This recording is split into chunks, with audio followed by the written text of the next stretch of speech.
Hello, my name is Jordan Dillard, and I'm one of the jurors in the patient versus Ashford Hospital court case. An employee who is also a patient at the Ashford Hospital is claiming that her health information was impermissibly disclosed. The specific health information contained details like birth date, social security number, payment information, residence, insurance information, prior medical conditions, current and former medications, personal psychiatrists and their information, and other health professionals that have been visited by the plaintiff throughout the year.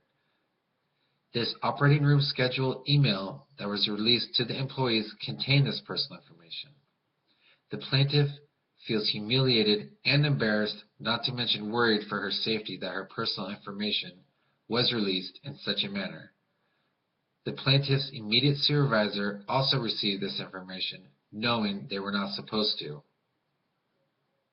Within the consent, the employee had the option of eliminating the supervisor and the right to know about her past medical conditions.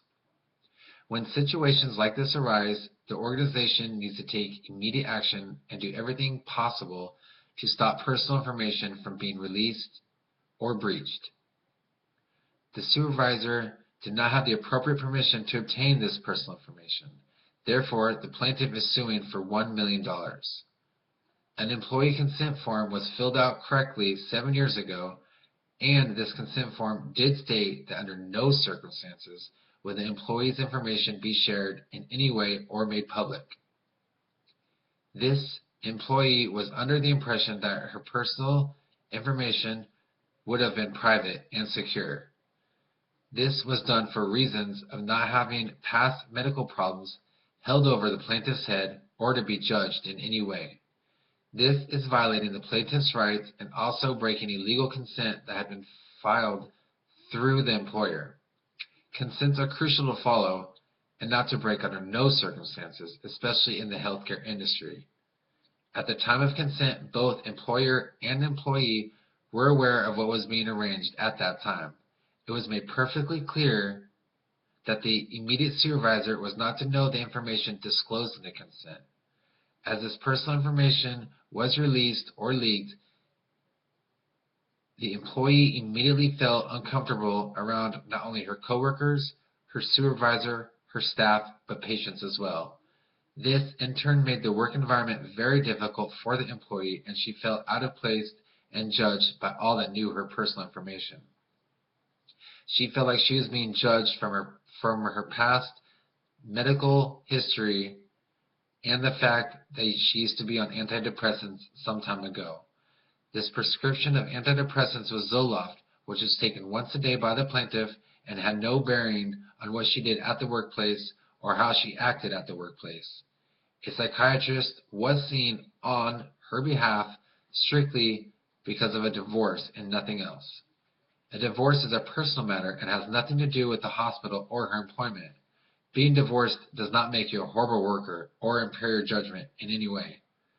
After the supervisor found out about these personal matters, extra meetings and pressure was put on the plaintiff strictly because of the information the supervisor received. The supervisor had no reasoning for receiving this information because he was not a part of the OR team. The patient realizes that the OR team needs to know this information before any procedures or services are done. If the supervisor did not receive this information via email, then this extra pressure and stress would not be added on the plaintiff. The HIPAA privacy rule was broken in this situation, and the hospital should have realized this sooner than later. The patient's rights were not taken into consideration, and laws are broken.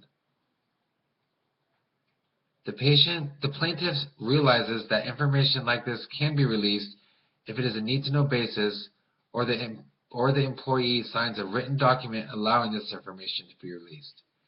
A need-to-know basis would be a life-threatening situation or the plaintiff getting hurt at the workplace during working hours. None of this was the case, and her information was still released. In this specific case, the surgical team did not need to know this information in order to complete a successful surgery. As soon as her supervisor received this information, her rights were violated and her job was in jeopardy because of it. Trust within the system of the hospital and trust with her coworkers was broken. This is not right, and I feel the plaintiff should have been rewarded $1 million for breach of patient rights and also breach of the consent through Ashford Hospital. She does not feel comfortable working for this employer anymore and therefore feels that she is entitled to this money. Ethically, this was not the right thing to do on the hospital's behalf, and core values were not applied. The healthcare industry has strict rules and regulations regarding PHI. Rules and regulations were broken in this specific case, and the plaintiff was the one who suffered the most. Thank you, and have a nice day.